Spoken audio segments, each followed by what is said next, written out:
That's going to be picked up in sound.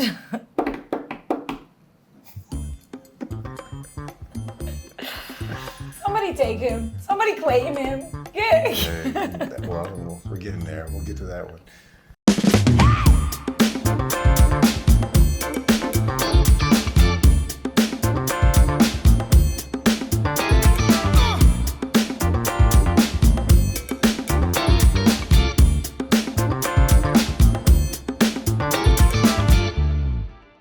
Back in August of last year, we did an episode for her show where I talked about being diagnosed with Avoidant Personality Disorder, which sucks. And we just thought we would come back, it's been almost a year later, and talk about progress. And she's watched it. She's watched me grow. She's watched me. And like, she's probably going to talk about it. It was a pretty bleak episode. I was pretty Yeah, like nothing was going to get better. Everything's going to suck, and it was terrible. And it really hasn't. It's been, it's been okay. So if you have not checked out the Relationship Reflections podcast before, this episode is a follow-up. So I would recommend going back to the last episode. What was it titled? As You Drink Water. We'll put the title. Avoidant Personality Disorder. Avoidant Personality Disorder. So that is the episode that kind of is before this one. Yeah. And so we're doing a follow-up almost a year later to talk about that, talk about the progress and reveal a little bit more about Craig's journey. And you're my friend. Very true, very true. But this was your idea. Yeah, because people have asked me, how are you doing? Like some people just ignore it altogether. They know I have a problem, but they don't, how people are. And that's totally fine. Yeah. However as long as they treat me like a normal human being, I don't care. Yeah. But other people have asked me about it, and mainly the most thing that people ask me about is, are you dating? Because they see me hanging out with a lot of women, because I do. Mm-hmm. But this, most of the women I hang out with are my platonic friends. I don't date, so to speak. One almost got me. We will talk about it briefly. She told me I could. Yeah, I got a permission. But we'll get to that. So the first focus, I guess, of the episode is a follow-up. Like, how did you feel when we first recorded versus how you feel now? And then we'll do the update on relationship in general. So when you first got the diagnosis with Avoidant Personality Disorder, how did you feel? Well, I felt horrible because I had been doing a lot of work on myself trying to get better in life, in general. Because my life was going well professionally, but something was wrong. I was lonely. I couldn't talk to people. Once I found that out, and what that is, it's like a genuinely like you just have this inferiority complex times 20. It's like you don't feel like you're welcome anywhere. You feel inferior to others. You feel like nobody wants to talk to you. Like I wouldn't go.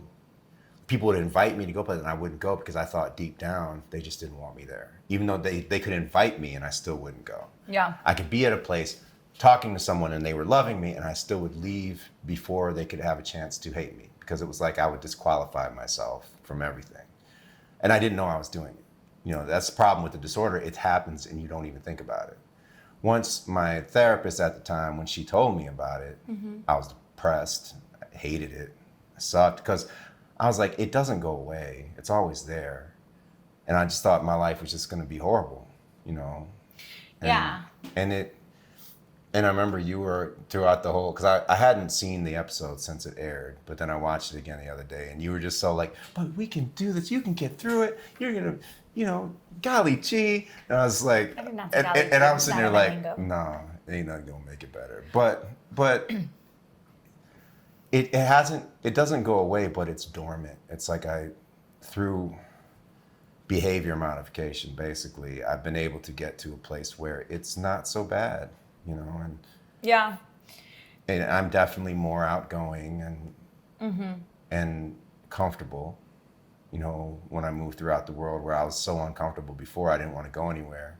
You had mentioned that when I met with you to tell you about, the diagnosis, we had never been anywhere out in public before. You were like, that was the first time I met you somewhere. That you wanted to actually just like partake in outside of work. No, I didn't want to. You said, come meet me at that, whatever that place is called. Yeah, that rooftop place. Yeah, and I was like, I don't want to go there. Because then we went there, and of course, people kept coming up talking to us, and I was like, ugh. Swarming us.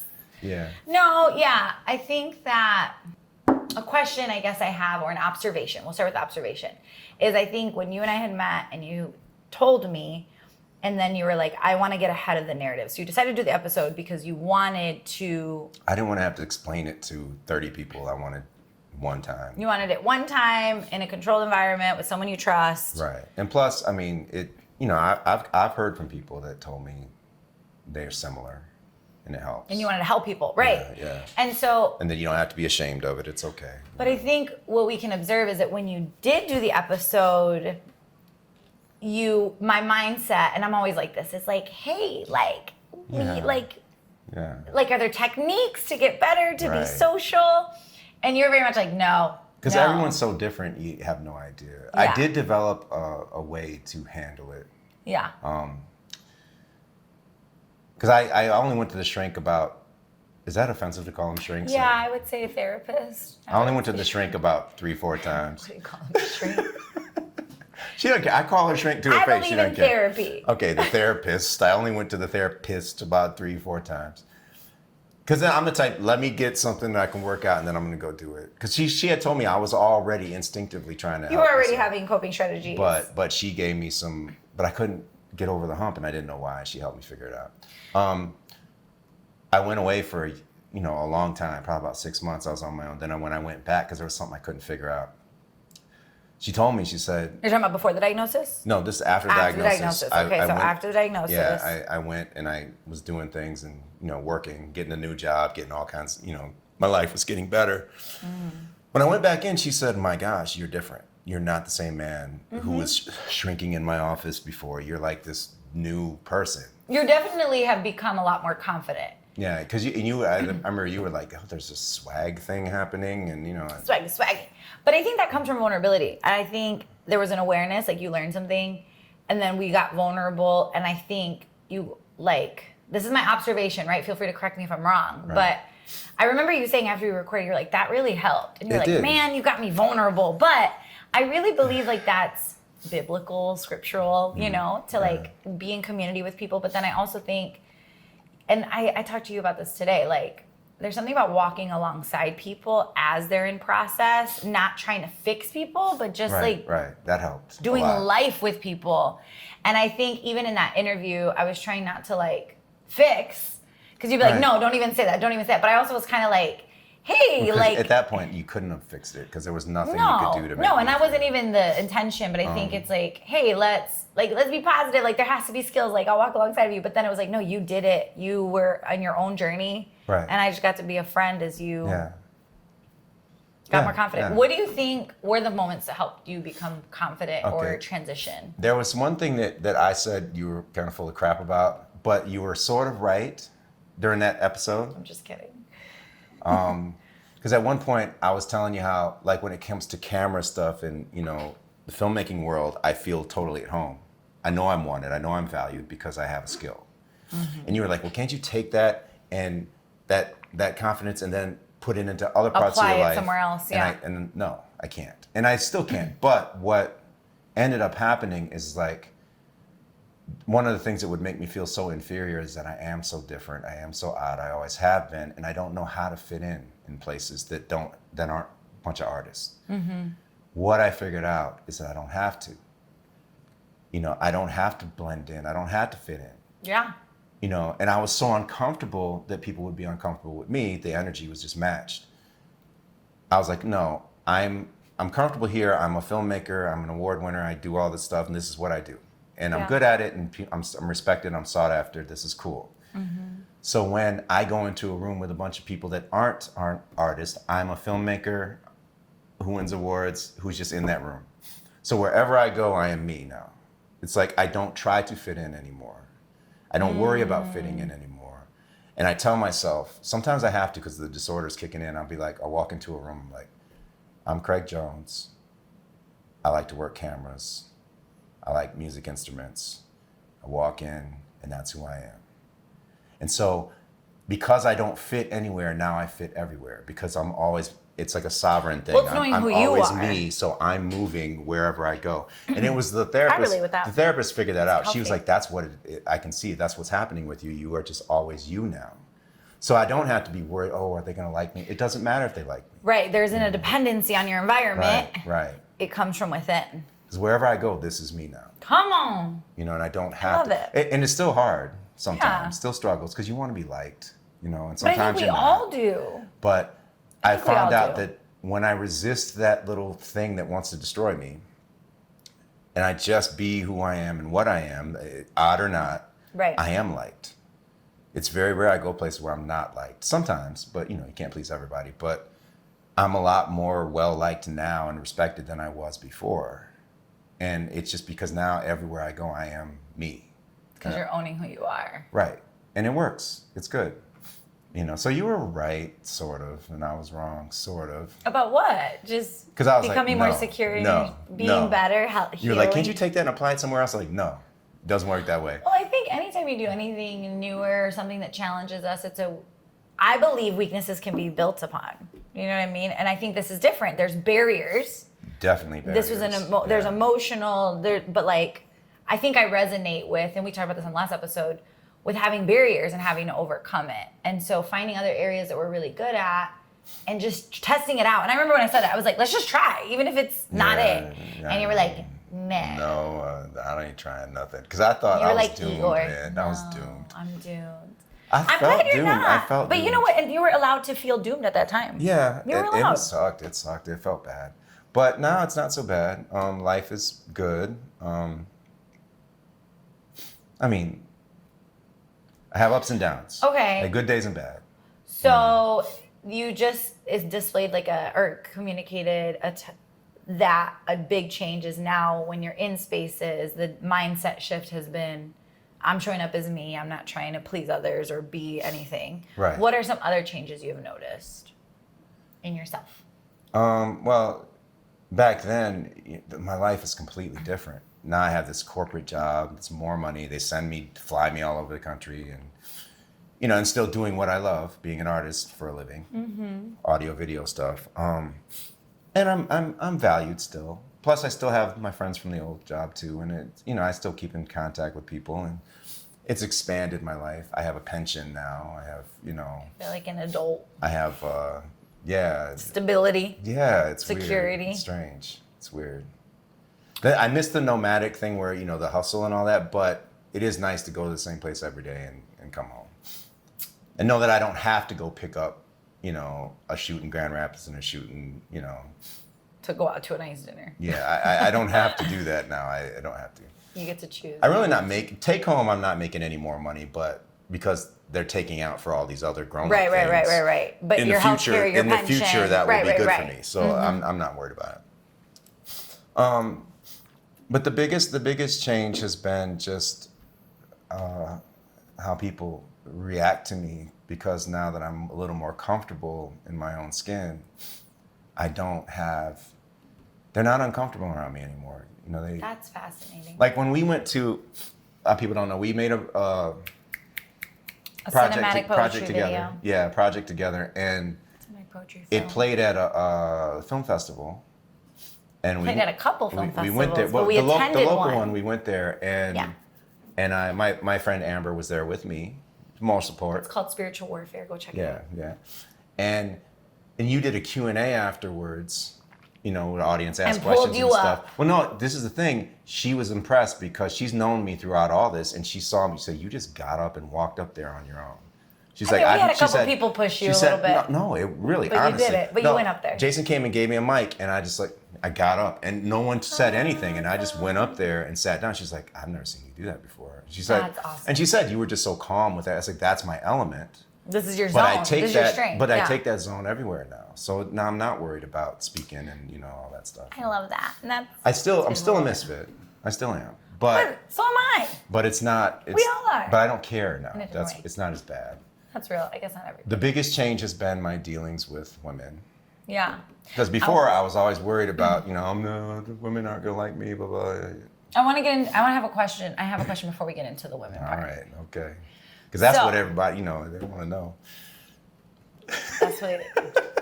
Relationship, Relationship reflections. Yeah. That's what y'all want to know. Relationship reflections. The relationship elements, but whatever. It's okay. The It's casual. question that I have, and this is more like I'm pulling out a world, like I have a thought. Okay. Let me okay. figure out how to phrase it. Okay. Do you think that we as individuals influence society, or the society influences us? Like, is part of our happiness the way we interact with the world, or the way the world interacts with us? Because that's a theme I'm hearing. I know that's so big, but like, ask me again, because I can't keep okay. up with it. My brain's not working. So you were talking about like, hey, the way I've interacted with the world has changed. Like now, instead of wanting them to change, I kind of like change my perception of me and then you're like, everybody's liked me. I didn't want them to change. I just felt like I was supposed to change, and I couldn't. You know, I couldn't. I'm just not built that way.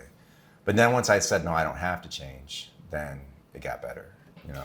And then you also mentioned that your circumstances have changed. Like you're like, now I have this job, like all these different things. So what I guess I'm asking is, do you think that the environment influences more of us, or we influence more of our environment? I think it's the psychology question of all time. I think it's a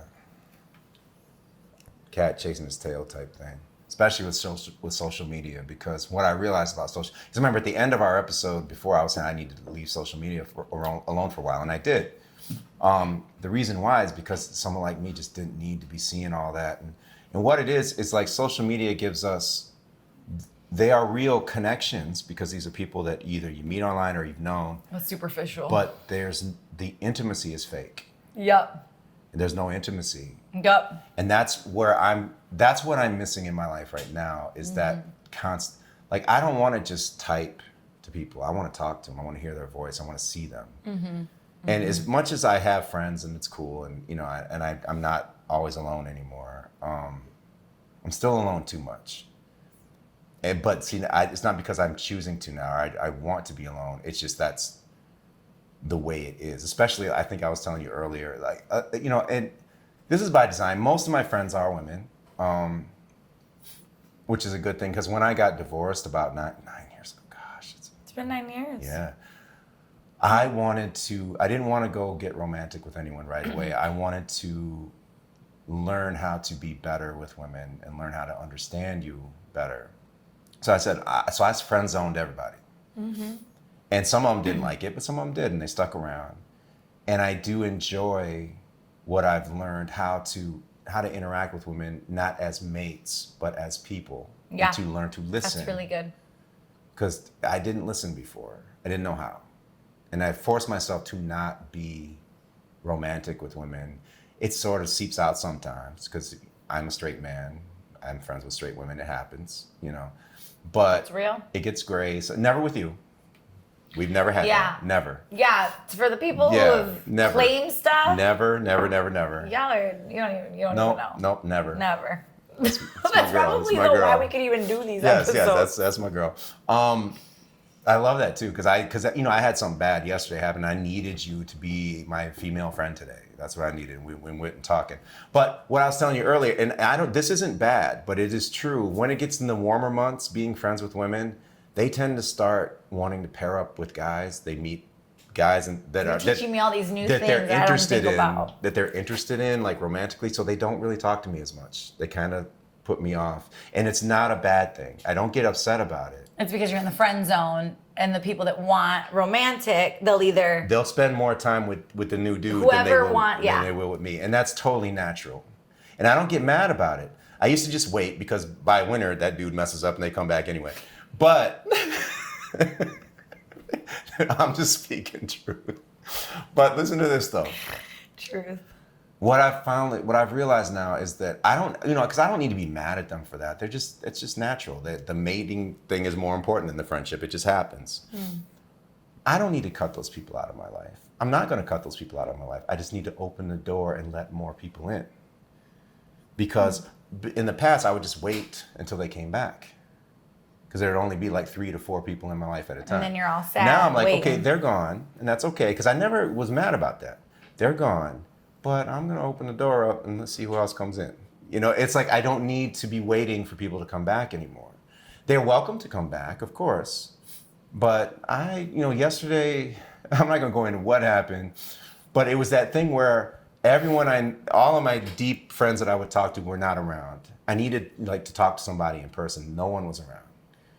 And I remember I was telling you, I'm just going to go home. And I was driving home and I couldn't get to my house because they had the street all tore up because something happened. The you should talk about this. The water main broke. I couldn't get to the street to my house, so I couldn't go home. And I had nowhere to go. I was like, and then you were going to do something reactionary. And I didn't. You told me not to. And I said, sometimes... This is the only one of my friends that tells me not to do stuff. She's actually, this is a wisdom point for everybody. I'm not going to give details, but when you feel down or lonely or something happened that was not expected... Yeah. And your mind wants to run to someone romantically, make sure it's not a reaction. Make sure that that's a conscious decision instead of trying to heal something or just not. Because I think relationships, that's a really good topic though. And you didn't. You made, but we talked it through. I wanted to call her though. I wanted to call her because she's so cute. Okay, and she likes me.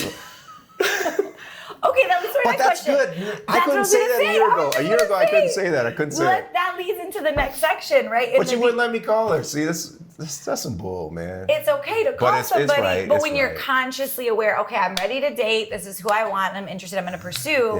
Not reactionary because I'm lonely. The foundations are super different. I wasn't lonely. I just needed somebody to talk to, and there was no one. I wanted to go hang out with somebody who, it's rare that I need human companionship, but I did, and I couldn't get it, and I couldn't even go home. That sucked. I was sitting on the street in my car, like, this is horrible. What about the male friends in your life? I don't really, I have them, but I haven't really spent a lot of time with them. And what about increasing those friendships? I spent so much time trying to re-educate myself to how to be with women that I kind of, and then it just turned out most of the people I met in my new life, this industry. Because when I got divorced, I was starting this new life in the industry. In the media world, and they were just mostly lesbians, women. And I befriended a lot of them, and it was cool, and I loved them, and, And what was great, and this, you included, the women I met, you're all like half my age, so I'm not tempted. It's like, I like women my own age, late 40s, early 50s, So I built these amazing friendships. Slipping those things in there for all of the girls interested in women. Late 40s, early 50s. I'm your boy. That's what's up. But I like women my own age, man. But I love that. This is, I don't know where we're going, but this is progress. It is. It's because progress, and you were like, no, I don't want a relationship. I don't know if I. But it's cool because it's been like a year. I'm trying. And the fact that the desire is growing, the fact we're able to have these conversations, the fact that you know what I mean? Like that's the confidence, all of those things. That's so cool. It's growth. Right. Well, I wasn't, but there was the one that she had game. I don't know what we're talking about. Because listen, this is something that's real. When when we did that other show, the other episode, and when we were done shooting it, and you were like, afterwards, you had said to me, people are going to be hitting you up after this episode. Women are going to come at you. Because women like vulnerability. I thought you were full of crap. I was like, they're going to think I'm troubled man they want to heal. And it's like, no, women love vulnerability and honesty. There's something about that word vulnerable. Every woman I talked to, whether they were just my friend or they're trying to get something else from me, all of them said that word. And that's something, even me being friends with women for so long and that exclusively, I didn't understand this desire for vulnerability from a man. I didn't know that was a thing. So you learn something new. Wait, can you repeat that? You didn't understand that women were in search of vulnerability, or you didn't understand that vulnerability was necessary for you as a man? Oh, I don't shy away from vulnerability. I've always been fine with it, but I didn't know that it was so attractive to women. Copy that. Someone called me a unicorn recently. She said, you respect women, you're vulnerable, but you're still a man. You're still like, and you care about what a woman feels and thinks. Those things are really just about as much. Yeah, but here's the thing though. I said to her right back, I said, when y'all get a unicorn, you don't know what the blank to do with him, Oh, you're saying that women don't know, what you were saying was that women, when they get unicorns, they don't know how to treat them. Yeah, because they're so used to having to do this mating ritual dance almost. It's like you sort of lie to each other, trying to put the best foot forward. You're not really honest with each other. I'm spoiled because being friends with women, y'all tell me everything. You see the honesty. Yeah, and now that there are women that actually like me romantically, I notice a veil. Like they're not telling me everything. They're hiding things from me because that's just kind of the way I'm sure I used to do it too, you know. But I also understand, even though I don't like it, I also understand that if I was to enter into a romantic relationship with a woman, there will be other forms of communication that will take the place of that I'm missing that I just have with friends. You know, cuddling up on the couch, the holding hands, the walking together. You're saying if you got into a romantic relationship with somebody, then that would take up some of the time of the the things that I'm missing stuff. that, you know, and ultimately I want both, but I don't know if I can have both. I think you are able to have, but that's part of like, you know, health is people still have I haven't seen their partner and then they have friends that they hang but out with. I kind of want both from the same person. You know, I want that. I mean, the goal is that you want the best friend, and I also be in a relationship with somebody you're friends with. I think that is. You're supposed to. I haven't been able to see it. I feel like, okay, in the Christian circles, I feel like that's what they say, that to marry your friend, to marry somebody that you built a close relationship with. Says that though. But I also think the way the Christian culture is in dating, it's built that way because you're not sleeping around having sex. So you actually have to have a deep emotional connection relationship where you're spending time talking and you're processing and you're joking and you have to show love in a different way. And if we're gonna be, you know, for real and real on your show, I don't have sex with people. Yeah. I've been celibate for years. But I've been getting to know them, and that has been confusing for some people. They've been like, why aren't you trying? Like, when is he gonna try? And it's like, no, I want to know who you are first. I want to talk to you. I want to know you on an intellectual level and an emotional level. I think that's healthy. But it is healthy. But it's countercultural. But it's not what people are used to, and they kind of freak out a little bit. But see, that makes them just want to be my friend though, and nothing else. Because they get used to, people get so used to it, you know. You're naming something that's really real because I feel like that has happened for me, right? And all of a sudden then they're like, oh, you're not sleeping around, then peace out, Girl Scout walkout. At least the women are like, I'll still be your friend, you know? Yeah, because they want. But for guys, they're like, deuces. A lot of women, I hate to say this, they want the dude who's going to objectify them more than the guy that's going to listen to them. But I think the right one. They don't, if they only knew what I was thinking in my head, though, you know. But that's what I'm saying. I think the right one would stay, and that's where there's a hopefulness. At least that's what I believe, right? It's used to being pursued because I don't want to say most men. This is stereotypical, but some men, a lot. I'll say a lot of men. Yes, that kind of is their goal initially, to be physical with a woman.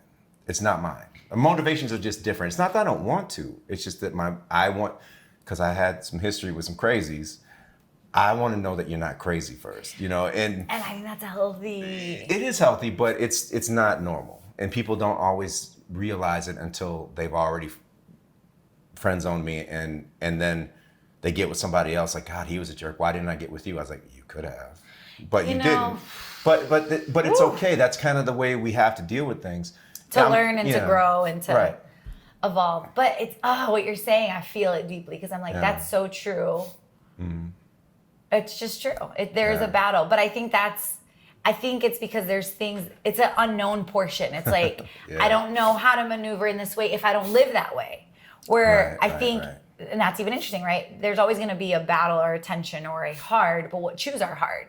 So when there's like in the Christian circle, it's like, these are the boundaries. You're like, it's still hard. Right. But this is the boundaries. But then in the non-Christian circles, it's like, hey, this is my boundary for a different reason. It's because I want to get to know you. I found that a lot of women aren't used to a man having boundaries. They're kind of like, because we'll just do anything we can to get in your pants, and I don't want to do that. Oh, you just said something. And I'm like, no, I'm not. They're like, because they'll be thinking, oh, Craig's such a nice guy. But then until I say no to something, and they're like, wait, nice guys don't say no. I say, no, I'm a good guy. I'm not a nice guy. I'll tell a woman no if I don't want to do something, or if I'm not comfortable. And I think that's health. You know? I think everybody, girl, guy, whatever. But they're like, relationally. What? Really? You're telling me no? It's like, this woman that I'm going to talk about. But I think that comes from independence and knowing yourself and being able to communicate. Because I've been alone so long. And maturing. Yeah. I used to be afraid to say something wrong. Now I'm really not. And tell me if I'm wrong. Is it also though because even for me when I struggled with no's, which I have, it's because I really want the yes from the other person. I want to be well liked. So the motivation is still, I want you to want me, and I'm people pleasing. Well, dude, I went so many years with no connections of any kind. I was a But now dad and a camera person. You're able to That's be like, it. nah. I was just kind of like, I no. get to choose. At first, I was like, anything you want. I'm just happy to have you around. But then it was like, no, this is making me unhappy. I don't want this. And luckily, I hate to say this, luckily I had some bad experiences. Yeah. You know, right around the time I had my diagnosis, I was like, you know what? I don't want this. So I said, I'm gonna go back to being friends. And I used to make this joke that I friend zone myself. But you know, the truth is, because it makes people laugh and I want to be liked. Truth is, if I friend zoned myself, that means I'm friend zoning women. Right. That's good self-awareness. And once I realized that, I was like, oh, I friend zone women. That's what it is. And I have my reasons. Yeah. But like I said, this one that was able to sort of get me close to a romantic place, she didn't let me friend zone myself. And because she had seen our first podcast where we were talking about being, you know, just friends and working together, kinship and all that. But she hadn't seen the Avoidant Personality one yet because it hadn't come out. But she just loved watching us talk so much. She called me up because I knew her. She said, hey, I want to learn how to be friends with a man. You need to teach me. You know, I was like, okay. That didn't work. She started liking me. But here's the thing, though. I thought once she saw the Avoidant Personality Disorder episode that she would like me less, but she liked me more. She said, because, yeah, you got your stuff, but you know it. She said, do you know how many people are, because she's my age, she said, you know how many people our age don't know that there's something wrong with them? Like, you actually cared enough about yourself to find out what the hell is wrong with you. I was like, okay. But, I think vulnerability and self-awareness are always going to be attractive. And because I'm never going to find myself attractive ever. I just don't. I rebuke that in the name of Jesus. Hey, no, it's okay.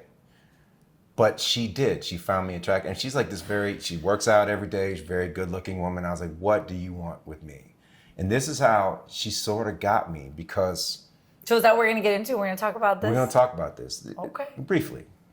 And I cleared it with her.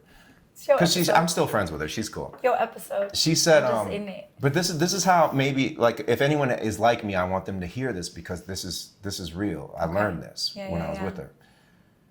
Women would always try and convince me of stuff. They'd be like, but look, people tell you have a nice smile. People like your voice. Women like you, and they do. But you can't convince me that I'm good looking or that I'm not hideous. I just feel that. That's in my core. It's in maybe the disorder talking, I don't know. This woman didn't try to convince me of anything because I was trying to talk her out of liking me. For like 2 months, she was coming at me and I was trying to talk her out of it. And I would say, but look at you. You go to the gym every day, you work out. Look at me. I mean, I've lost weight, but I'm still a house.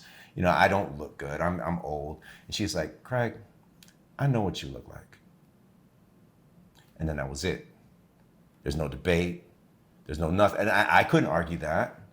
How did that make you feel? It drew you in? It made me stop in my tracks like, dang, she's good. Because I couldn't fight it. And I was so used to being able to parry and, you know, fight off. I was like, I can't argue with that.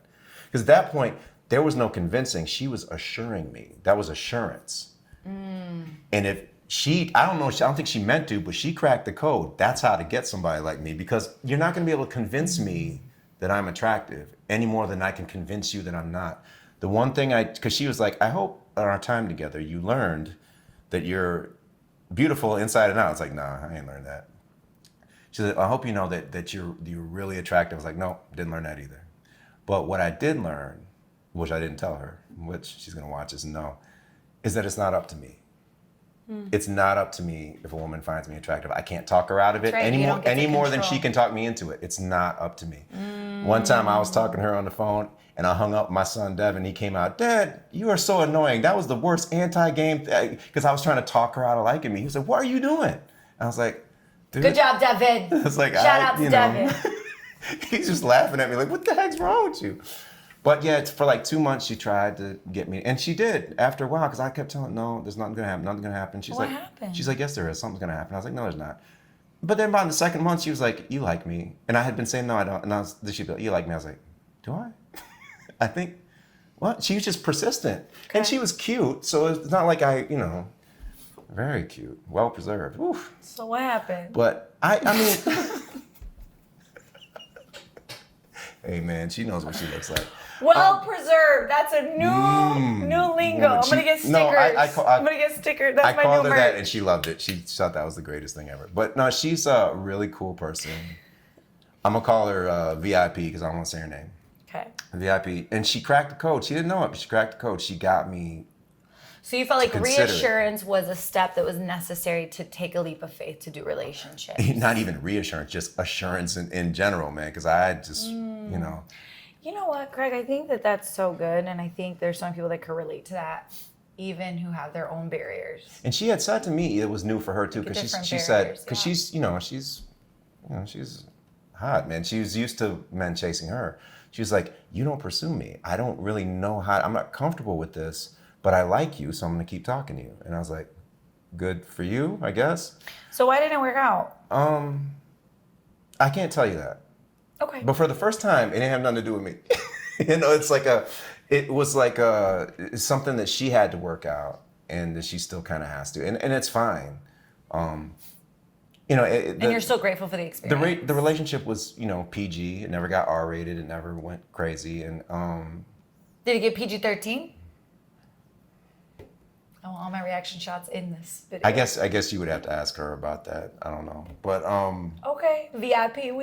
There were comment below VIP. There were no complaints. Everything was good. But the she just had to put the brakes on, which was fine, because I didn't expect her to stick around anyway. Because me.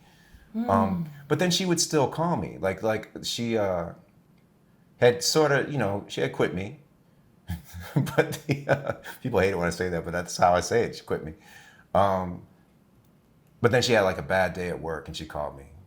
And she had a bad day at work. She's like very high up in her company. Do you still want her? No. But she called me up, and she was like, "Craig, I just need to talk to you." And that made me feel good, because she needed just me. She needed to, that part of me that knows how to calm people down and knows how to talk and be present and be real. Something that you told me I was a while ago. So that what you liked about me, I was present. You're present and real. And then she had a tragedy happen, and she called me, and I was there for her, and I'm her friend, and I'm okay with that.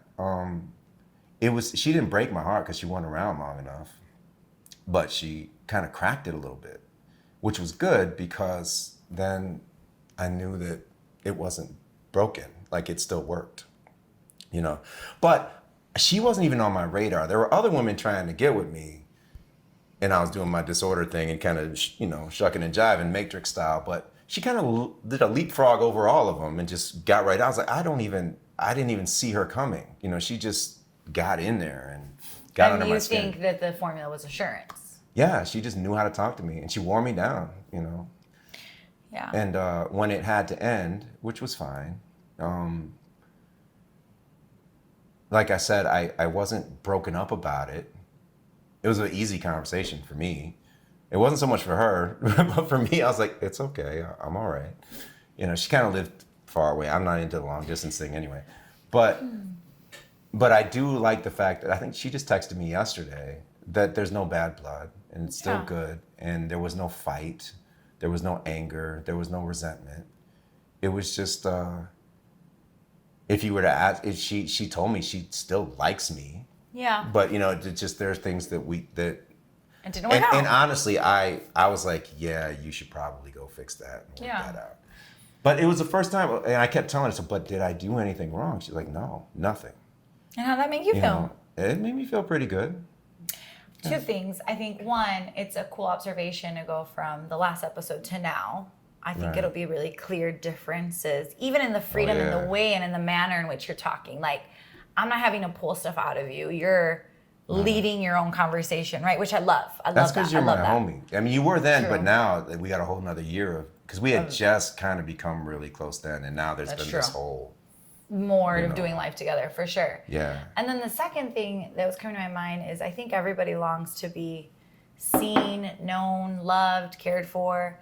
But when I hear assurance, I think about it's the assurance of I see you, I know you, I'm not trying to change you. Right. And I think everybody needs that. I wonder if she kind as a formula for sometimes I would relationships. wonder if she, and I don't know, I'm assuming this, yeah. I would wonder if she wished I was a little more normal with that and that I was a pursuer. You don't know that unless you ask. I don't know if I'll ever be a pursuer. I don't know if I have that in me to pursue somebody.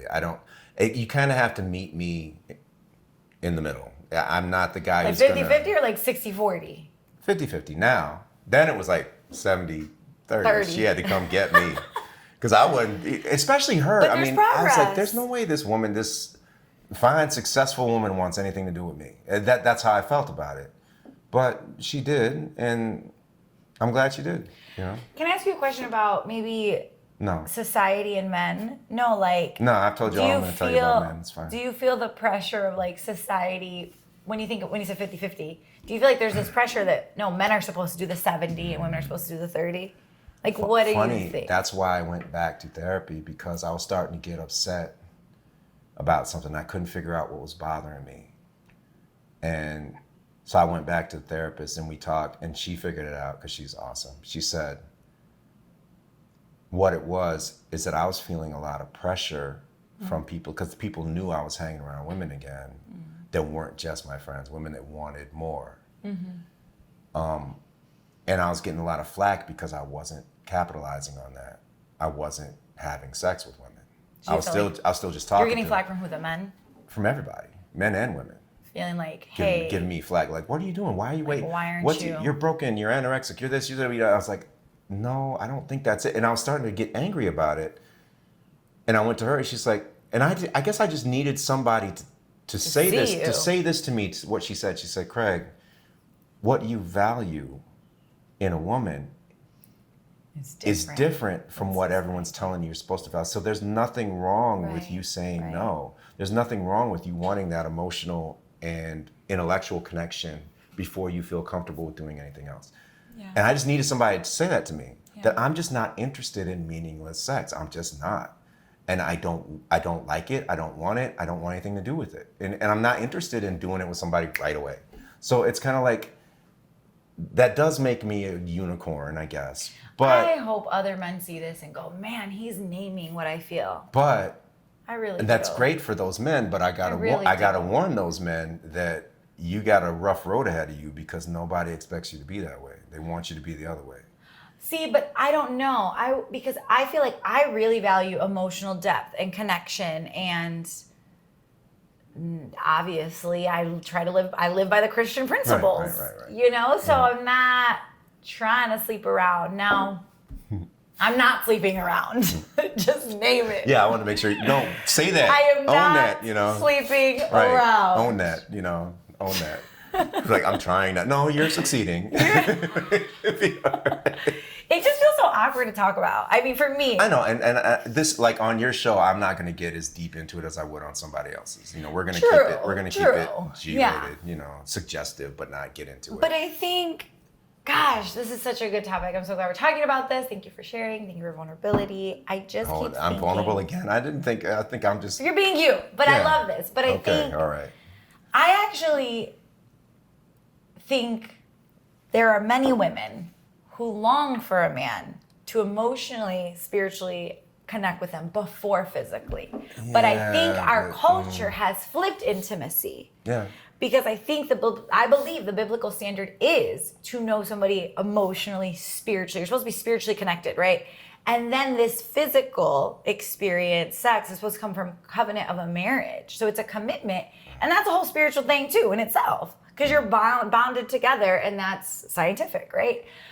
But I think that society, and I'm not going to blame dating apps, but I think dating apps have a contributing factor to pushing the same narrative of hookup culture and find what you want now.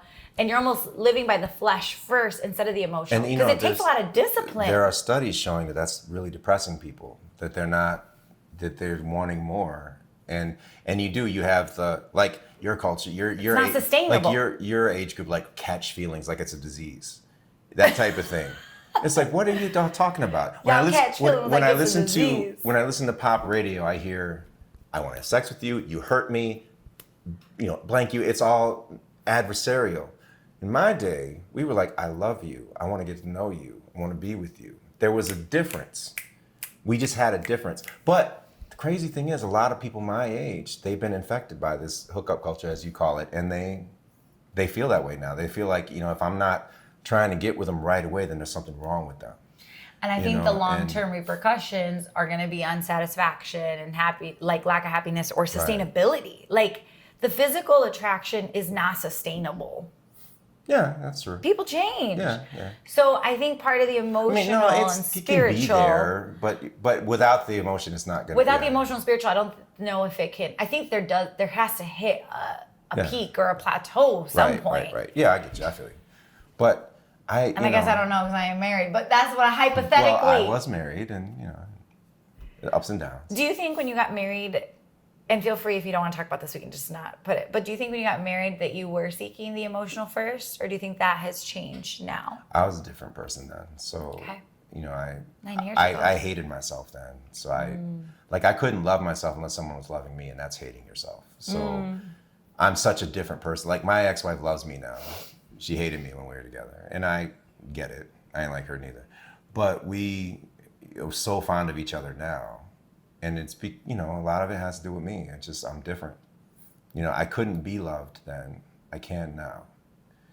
It's like how we were telling earlier. Like, I don't know if I want to tell your audience because but I am kind of obtainable now. Someone could get me. The right person. So you say someone could get you, but is it because because your heart desires that now? A lot of it came from, it's always desired it, but a lot of it came from my experience with the VIP. I was like, I could maybe do this. Do you think that gave you the confidence? And then that really pretty woman, have what it takes? That really pretty woman who I will not mention her name, who said something I will not mention, but I told you about, and it was crazy, and it made me feel really good about myself. I can't even give a code name because I give it away. You can't give it alone. Just leave it alone. Thought flying away. That woman made me, because she's, a very smart, successful, intelligent, wonderful lady, and said this really nice thing to me, okay? What little ego I have was boosted by what this woman said to me, okay? And I'm not saying she wants to be, I'm not saying she likes me or wants to be with me, but there was something said. She finds something attractive about me, because she's called me handsome before, and she said this crazy thing. So she said something to you. Mm-hmm. Yeah, and it was funny, and it was great. And that kind of thing, I don't mind it anymore. It's like, I don't feel the need to argue with it as much as I used to. I still was like, knock it off. But to have someone as lovely as that say that to me, somebody that I genuinely enjoy talking to, I enjoy running into. I've known her for years. I enjoy running into her. Some confidence. To have her say that to me, it was just kind of like, it was comforting almost. Yeah. It was kind of like I could do this. Like, thank you. Do you think dating? But it ain't just, I want to date, now I'm going to get with the first person. No. Hey, no, you're not desperate. I'm not desperate You're at all. in process, and this is a part of the process. Yeah, but I get really not desperate, because desperation will lead you to the wrong people. To weird, yeah. Yeah. Do you think dating is healthy or helpful for, because you said that risk or that person help unlock something? Yeah, it did. The crazy thing is, I had always, and I know this is the one time I'm going to sound bleak. I will.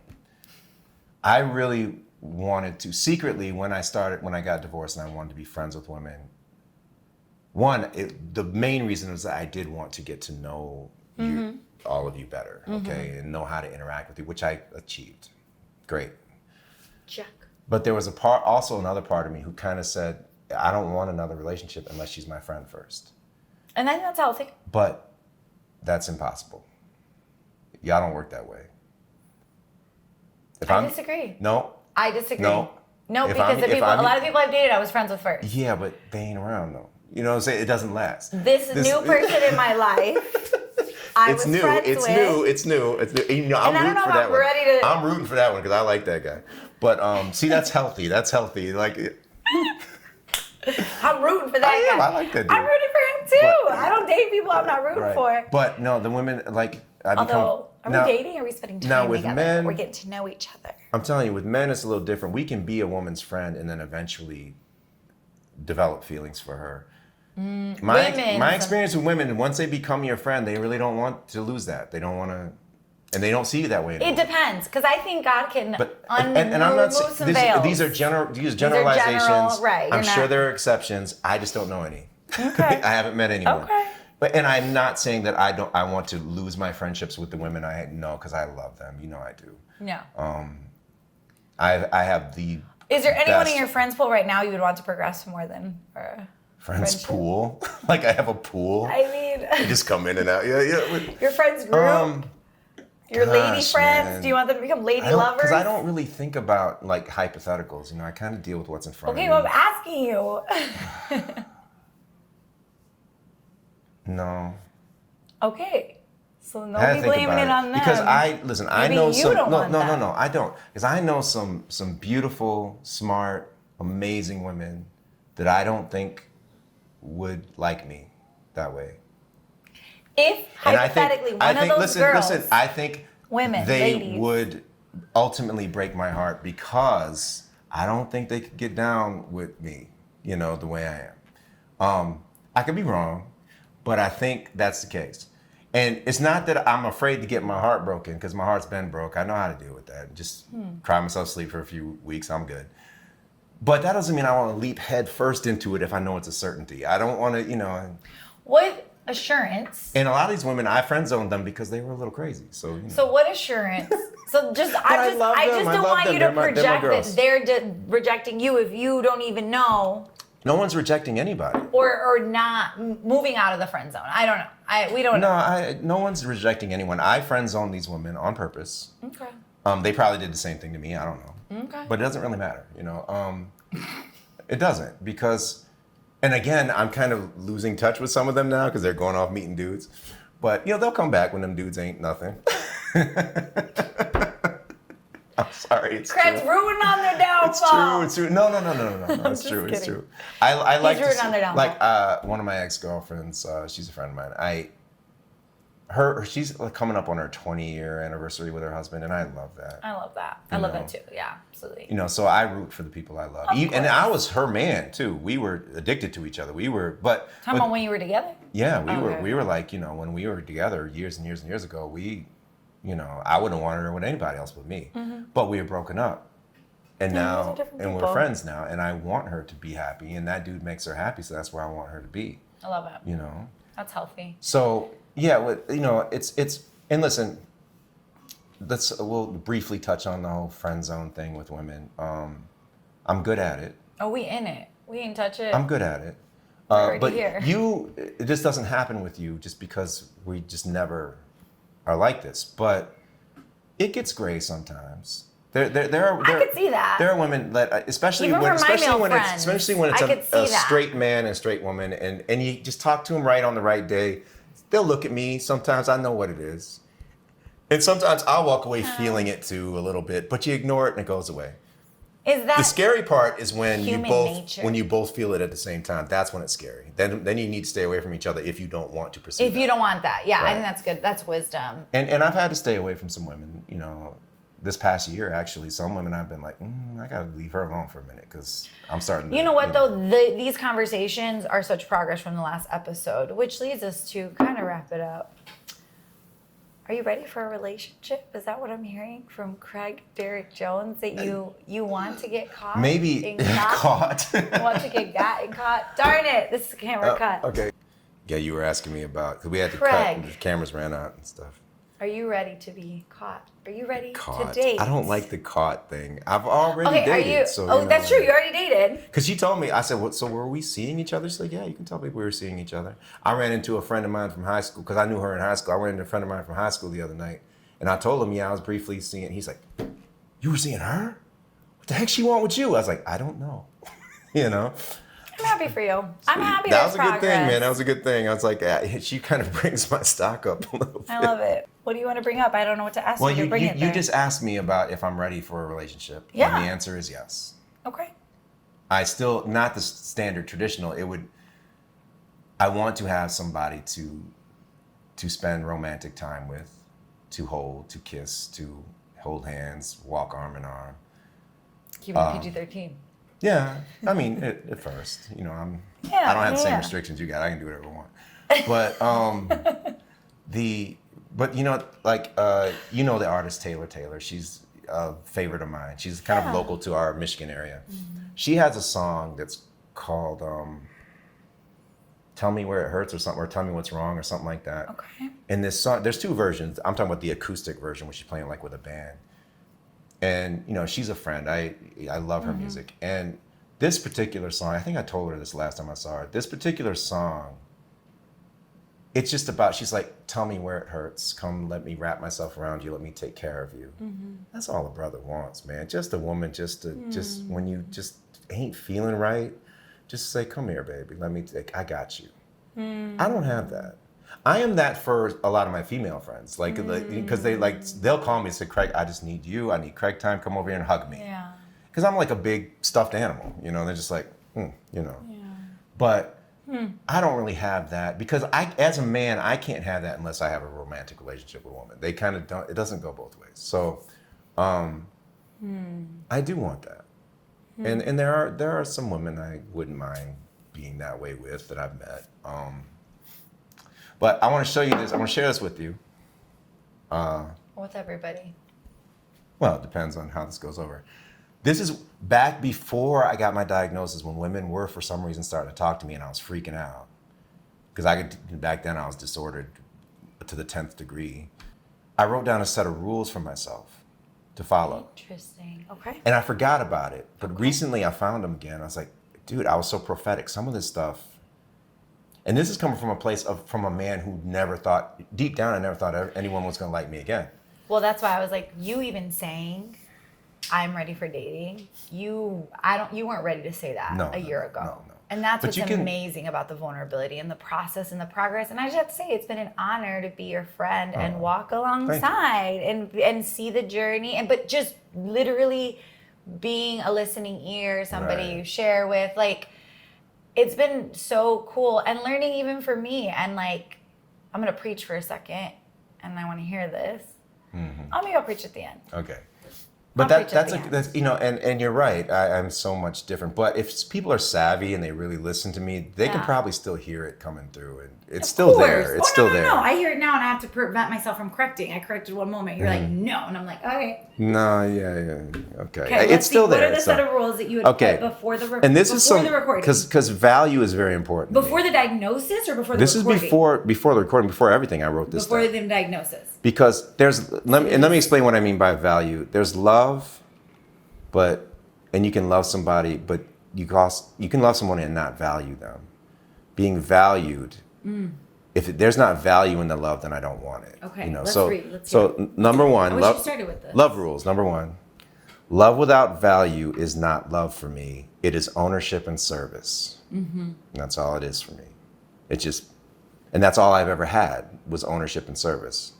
So I'm in a position now, if I were to fall in love, I think I would love the way I've never loved before because I didn't understand this stuff. Number two, I can choose to love someone from afar without resentment if they disrupt the balance in my life. Which means maybe I do feel something for somebody and I'm not going to tell them. I'm going to let it be. It's not a good fit. Because they ain't right for me. No peace. And this is a good thing. Peace out. Right. Number three, no one can truly love me if they don't value me first. Kind of goes back to the first one. I also cannot truly love anyone if I do not value them. Real love does not exist without value. Love based on a foundation of value takes time to develop, so patience is mandatory. Ooh, come on, Craig. Dude. So good. I know, this is like, I wrote this crap. You're like, I wrote this before all this? I already knew. I think it makes me sad because this guy really wanted to find love, but now something was in the way. Something was in the way. But that's the barrier that you're overcoming. Okay, 4. Some people will love what I do for them, but will not really love who I am. They think this is real love. It is not. Don't resent them. Just leave them be. They are not capable of truly loving anyone because they equate love with service. It's like a transactional love instead of true unconditional love. Does not work with me. It doesn't work for me. I mean, I don't think that works long term for anybody. And number 5, the most difficult rule. It's only 5 rules? No, I got more. But I put down the most difficult rule. Okay. The type of love someone feels for me and its intensity are not for me to dictate. I have no control over someone's love for me. If I find that I love someone in a way they can't love me back, it's okay for me to take a break from them to readjust my feelings without any resentment or anger. They owe me nothing. It is also okay for someone to take a break from me if they love me in a way I can't reciprocate. They are not abandoning me if loving me in a certain way is making them sad or vice versa. Even if two people love each other differently, both forms of love are still valid and should be respected as much as possible. That's a tough one. That's a good one. Because sometimes you be feeling something, they don't feel it, or vice versa, but it's still valid. It's just Yo, you that's a can't, good one. you can't. You can't manipulate or control. You got to go that away. You because got then to that take a gets break. Really unhealthy. You got to take a break. And that's a healthy solution, is taking a step back, because if not, it can become manipulation Yeah. or self-rejection and internalizing. You start getting jealous of them and other people. Ooh, You don't want that. You don't want that. So good. That's a really good one. All right, number 6, because there's like 18 of them, so let's go through them. 18? There's 14, I think. Okay, but they're short. I could do 14. No one is entitled to my love. It is mine to give for whatever reason I choose. I am not entitled to anyone else's love either. There you go. Very similar to So I used to feel entitled to return it. I don't have to. If I don't feel it, it ain't my fault you love me. freedom to choose, yeah. Number 7. Good deeds and gestures are not always signs of love. They are often used by love bombers as manipulation. Real love brings feelings of peace, not obligation. Keep the eyes open. You taught me that. Mm-hmm. Craig would always discern the love bombers in my life. We ain't gonna talk about them. We ain't gonna talk about them. No. There's poetry too. No, I'm just kidding. Okay. Sorry. All right. Bring it back. Wow. But that's so, for the young folks out there, that's so good. Yeah. And older folks Right. who Okay. just forget. All right. Number 8. Wow. It's okay to love someone and rarely see them. We can still truly love each other even if our lives aren't compatible. And that's more for the friendship type thing. It's like, Okay. I don't see you as much as I used to. I know. And that doesn't change anything because we live like an hour and a half apart now. Number 9, it's okay for the lines between, it's okay for the lines between platonic and romantic love to get a little blurry at times. As long as both people respect one another, are honest with each other, and agree not to act on romantic impulses, the platonic friendship will survive and flourish again relatively quickly. But rest assured, if any type of physical romantic activity occurs, the relationship is no longer platonic, and rebuilding a strictly platonic friendship might be very difficult. Be careful with this one. People think, we can do it once and be fine. No, it alters it forever. That's why I don't do it. Because I value my, friends. Even when I have crushes on them, I don't do it because I'm like, nah, I don't want to be awkward. I want to be good for this person. That's so countercultural to hookup culture. Right. But that's okay. good. Number 10. I am not entitled to have loved ones reach out to me in times of need. This was yesterday. This is why I can never take anyone's love for granted. They love me because they choose to do so, and I must appreciate this if I want to maintain a healthy existence with them. Love you. Didn't even know. Right, exactly. But the Holy Spirit knew. Hallelujah. All right, 11. Whether someone moves mountains for me or just sits and laughs with me, they are actively sharing moments of their finite lives with me. Their love for me is real and must be respected, valued, and appreciated. That's about respect. Okay, 12. Respect and understand the power of someone simply reaching out to say hello. That's why you keep fist bumping me. Right. 13. I am human and I will definitely break at least one of these rules. Once I realize I have broken a rule, I must work to correct things immediately. Do not wait for it to take care of itself because it probably won't. You know what, though? I love the grace already you established. Yeah, It's like, yeah. you're not going to be perfect. And this is the last one, and this is mainly for me because I am capable of writing music and stuff like that. And this is, and finally, Craig, you clueless idiot, for the love of all things eternal, do not write a song or a piece of music and tell a woman she inspired it if you don't want her to fall in love with you. Even if she's just a friend, keep that information to yourself and take that blank to the grave. And it is true. It is true. I love that that's the last one. Dude, because listen, I know this is real because, they say... Here's the spell to make people fall in love with you. Don't do it. That is so good. Thanks for sharing. Those are good. Those are good rules. That's so cool. And now you feel Now like I read them every day. I read them every day now now because now I'm, to where... you're out here and you're seeking a healthy relationship. Yeah, I'm God seeking willing. any relationship because, the thing about... Not any. The thing about the VIP that's so funny... Because you could have anyone right now. Not anyone. I can't. I mean, you would have certain people, but you don't want them. So you're not. Well, no. That's what I'm about to tell you. The VIP, as great as she was, for about 2 months after she kind of got me interested, every night she would talk to me for like 7 p.m. to 10 p.m., those primetime hours. The other woman that liked me lost interest because she kind of monopolized all my time. She didn't mean to. Yeah. So she nuked me and nuked the playing field, so there's nobody now.